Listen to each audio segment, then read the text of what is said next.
طبق معلومات در شهر حصار یک حوزه فعالیت میکند که آن از 103 участка عبارت است. از روی معلومات حوزه تا ساعت 12 نصف روزی 107984 نفر آواز دادند که این برابر به 62.9% را تشکیل میدهد.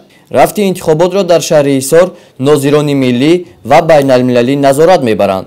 انتخابات همچون معرکه مهم سیاسی از هر یک شهروند کشور به خاطر رشد و آبادی فردای مملکت و آسایش نسل‌های آینده فرهنگ بلند سیاسی، حس وطندوستی و مسئولیت شناسی را تقاضا میکند.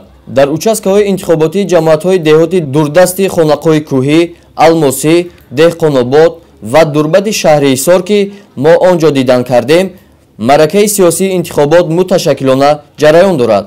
امروز اهل جماعتچگی جماعت دهاتی اوریان شهر حصار که 5100 نفر آوازدهنده دارد با یک شکوه ایدانه به участкаҳои انتخاباتی آمده رای خود را داده ایستادند. البته اشتراک در انتخابات این شرف است، چون که مردم برای 7 سال میانبعده خود پرزیدنت آینده خود را انتخاب می‌نماید.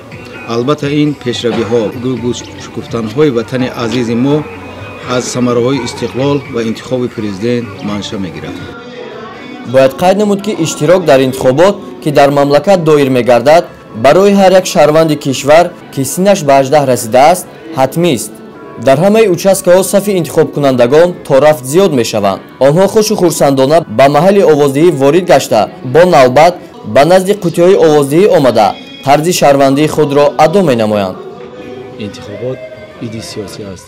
البته ما جوانان هر یک جوان تاجیکستانی صاحب استقلالمان پرزیدنت آینده خویش را انتخاب کردند و این پرزیدنتی که آینده 7 سال تعیین می‌شود البته برای ما جوانان یک سهمی ارزنده دارد و برای پیشرفت تاجیکستان سهمی خویش را می‌گذارد. ما از پرزیدنت آینده خویش می‌فخریم و می‌بالیم. هر یک شهروند تاجیکستان وقتی بولتین آوازی در دست می‌گیرد، وقتی پشت پرده می‌آید، البته در دل برای پیشرفت تاجیکستان خویش یک مهر و محبت دارد و من باوری دارم که هر یک شهروند تاجیکستان بولتین در دست می‌گیرد پرزیدنت ارزنده خویش را خواهد انتخاب کرد.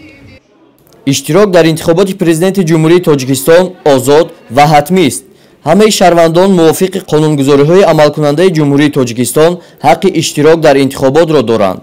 زیرا در این روز شخصی باوریناک همچون پرزیدنت برای 7 سال آینده دولت را آزادانه انتخاب می‌نماید.